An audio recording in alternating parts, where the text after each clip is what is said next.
Welcome to a special program, Man of Peace. Nobel laureate ElBaradei speaks. He joins us today from Vienna, where he was the Director General of the International Atomic Energy Agency, and later he was Vice President of Egypt. He won the Nobel Peace Prize in 2005, and he has constantly worked in all his life for world peace and prosperity. Whether it is in the IAEA or later, even after his leaving the IAEA, he has been dedicating his life to a world without nuclear weapons and use of atoms for peace. In the last 20 years or so, I have learned to turn to him if there are game-changing developments in the world. We talked last year when we talked about that situation at that time. Since then, there have been even more game-changing developments in the world. So I'm turning to him again for his wisdom and his guidance to decode what the global situation is. Welcome, Dr. ElBaradei. Thank you very much, Ambassador Srinivasan. And I would have prepared that we go together and play golf. That would have been much easier than talking about the world today. But it's a pleasure to be with you again. I just want to read out a few lines from your acceptance speech. You said there, imagine what would happen if the nations of the world spent as much on development as on building the machines of war. Imagine a world where every human being would live in freedom and dignity. Imagine a world in which we would shed the same tears when a child dies in Darfur or Vancouver. Imagine a world where we would settle our differences through diplomacy and dialogue and not through bombs and bullets. Imagine if the only nuclear weapons remaining were the relics in our museums. Imagine that legacy we could leave to our children. Then you say, imagine that such a world is within our grasp. 20 years have passed since you said these words. Is this such a world still within our grasp? Unfortunately, Srini, every word I've uttered 20 years ago is still with us. I don't think we have made any progress. I would say even we regressed quite a bit on every issue, which we mentioned, in terms of peaceful settlement of disputes, in terms of the arms race, in terms of existential threats like climate change, in terms of the frantic race to modernize nuclear arsenals. We are, I think, in a situation I haven't seen in my long life, I should say. At least even during that Cold War, there was some predictability. One would have understood what the other side would do. Right now, it's like a free for all. My worry is that the feeling now that you can get away with murder. International law, which I spent many years studying, is almost non-existent right now. And I don't know where, other than being depressed, I think we need to discuss how we move forward, because this situation clearly unsustainable, and it's dangerous, it's shameful, in fact, to leave that kind of world to our younger generations. I keep reminding myself that maybe I'm a bit pessimistic because I'm getting old, but it is not. I talk to young people, I talk to everybody from every walk of life, and the feeling is angst, as they say, and more than angst, the feeling that we are in a way doomed if we haven't changed course. And I would be happy, Srini, to talk with you some of the issues we need to work on. I believe the major issue, frankly, which we see today is inequity. Inequity between the North and the South, clearly, inequity even within societies, and the lack of trust. I mean, we are at a time when we only have one path to follow, which is international cooperation. I don't see any other way to solve any of our problems except through cooperation. The idea that we isolate China, that we de-risk India, that we, that the South is unhappy with NATO, all this, that is, nobody right now can win a war, a nuclear war. It's clear. The G20 declaration. And lots of talks about that Russia was not condemned. And if this is a victory, this has an impact on a war that's going in Europe for a year and a half. A war, full-fledged war in Europe, out of all places, and between two major nuclear weapon states, one directly and one indirectly. And nobody is talking about the obvious, which is a ceasefire at least, and a dialogue. The UN is completely irrelevant. I hear Antonio Guterres last week saying, I have zero power. And all I have is I can raise my voice. Well, that doesn't give you really a great sense of assurance, a great sense of satisfaction. I mean, I think at least there are few things we need to do. We need to completely overhaul the multilateralism. Multilateralism is now at its lowest ebb. We need to change the rules. We need to change the procedure. The financial system, which many talks about, is as morally bankrupt. We need to change the Security Council clearly, both in terms of authority. You cannot just have the situation when you have a war and then Russia could easily veto, whatever, even a ceasefire. You cannot have a Security Council when a country like India, which is, 1/6, 1/7 of the world population, is not a permanent member. We need to change the content. We need to change the procedure. We need to have a multilateral system that is adaptable for the 21st century. We need to agree at least on whether we have a democracy or autocracy. We need to save the planet. We need to spend enough money to save our planet and the climate change. Yesterday was the International Day for the total elimination of nuclear weapons. Right. And I look at it, and a lot of rhetoric. Everybody is writing a tweet or making a statement that we need to move toward a world free from nuclear weapons. Who will move is the question. No, the paralysis of the UN that you just referred to is on account of a peculiar system where an aggressor can veto. In fact, that was not imagined at that time, that any permanent member will wage a war against a non-permanent member and veto everything. At that time, I believe there was some discussion that if such a thing happens, what will you do? And that permanent member should be excluded from voting. Some kind of a discussion took place. And then they said, Correct. We are responsible for world peace. Do you think we will attack anybody? And that is why that was not included. Now the main problem is nothing can pass from the Security Council because the affected person, the aggressor himself has the veto. Isn't that a fundamental problem?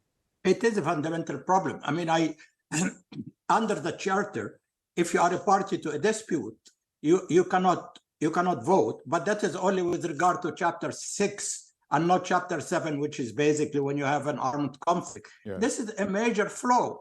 I mean, the whole world is paralyzed because it just happened that you can, if you are a permanent member, you can have the cake and eat it, as they say.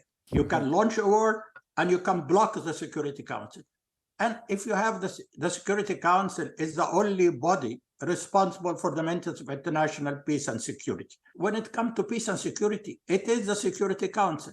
This is the whole system is based on you have a central body that has to deal with peace and security. And that body right now is completely dysfunctional because, as you mentioned, because of structural issues, because of representational issues. And we have to come up to the plate and understand that nobody is winning from that situation. You saw the developing countries. You saw the developing countries' attitude to the Ukrainian war. There is, basically the message, I see it between the lines, it is not our war. It affects the whole world, even if the war is far away. It does affect the whole world, Srini. But if you talk to some of the developing countries, you will hear, where was the rule of law in Iraq? Where was the rule of law in Afghanistan, in Vietnam? I mean, it's, again, it touches on a much more deeper sense of inequity, unfairness, that, there are some rules for the goose and some other rules for the ganders, and so we need to take a global approach, a global look. How can we live together in the 21st century?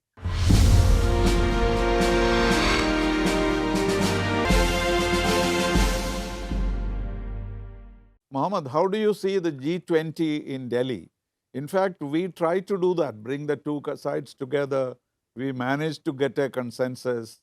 There is a development of a global south, which is taking more active action. Of course, these are still words.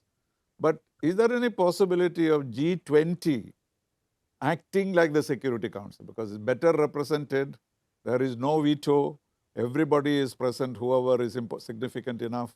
In that situation, can G20's decisions be somehow accepted by the Security Council? Can it act like a negotiating body, which again then goes to the Security Council? Is that possible? Because Security Council expansion, I do not see happening in a hurry. So can we have a machinery which is slightly different, G20 dealing with these issues, and then going to the Security Council with a consensus? Is that possible? Few things, Srini. One, that would really be an ad hoc mechanism to compensate for the failure of the UN. Yeah, right. Security Council, UN. Secondly, I think what you have in the G20, the problem you will face is the same problem you will face in the Security Council.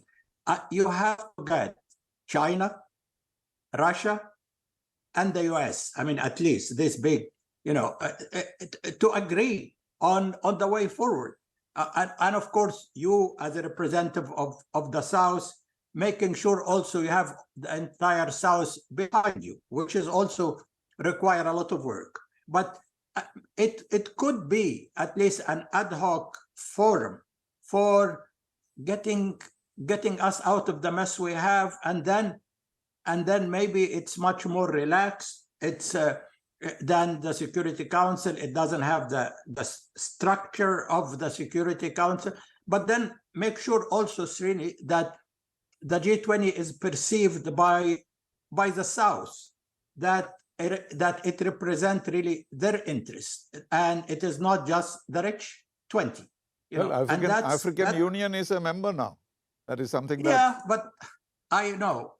But that is, I mean, people need to see that on the ground, frankly. I mean, as you said, there was a lot of good words. There's a lot of rhetoric, but people need to see the impact. Change of the financial system, need to see that some of the wars going on,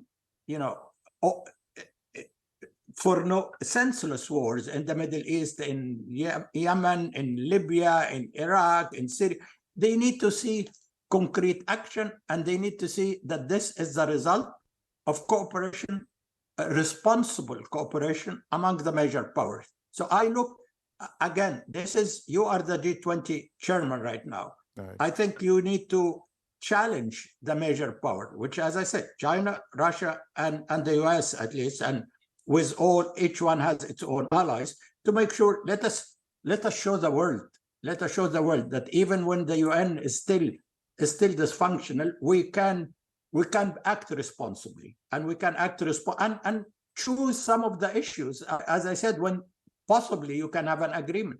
Climate change, financial system, some move on nuclear arms race.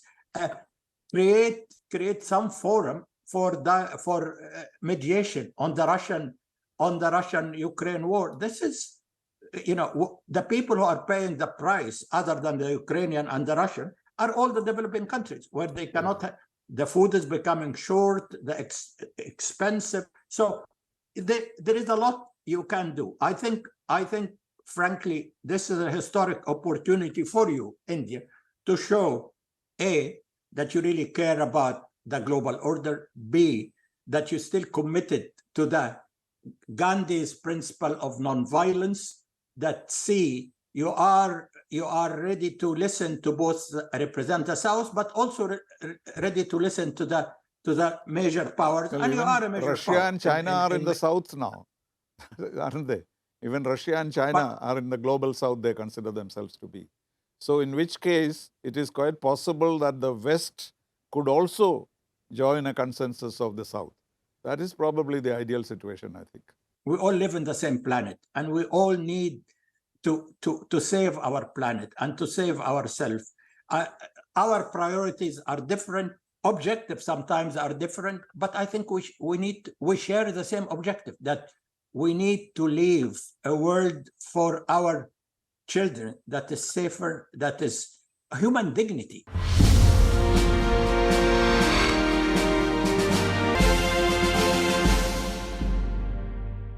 What are the salient points that you think will work in the favor of humanity in the future? Climate change, we don't know.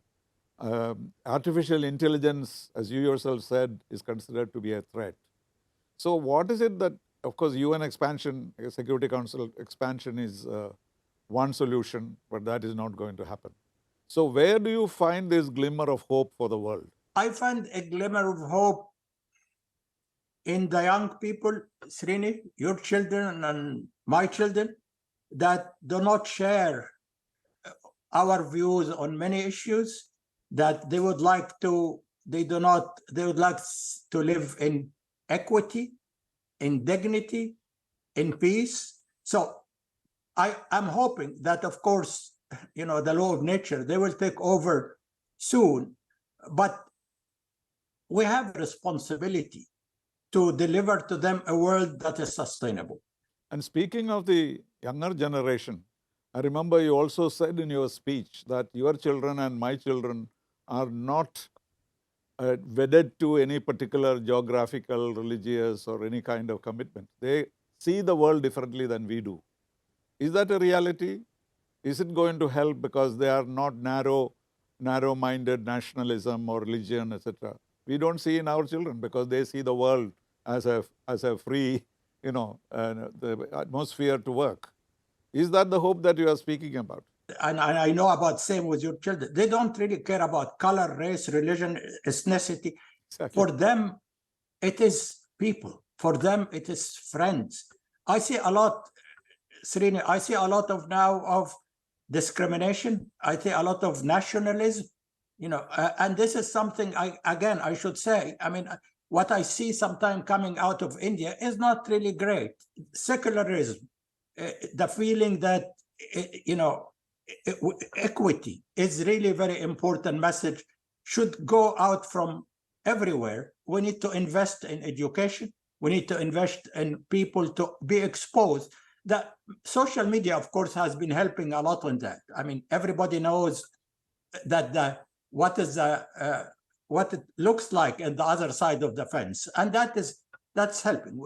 Forget about all this information coming out of the social media, but the social media, I think, in my experience, is helping a lot of the young generation to understand that at the end of the day, we are one and the same.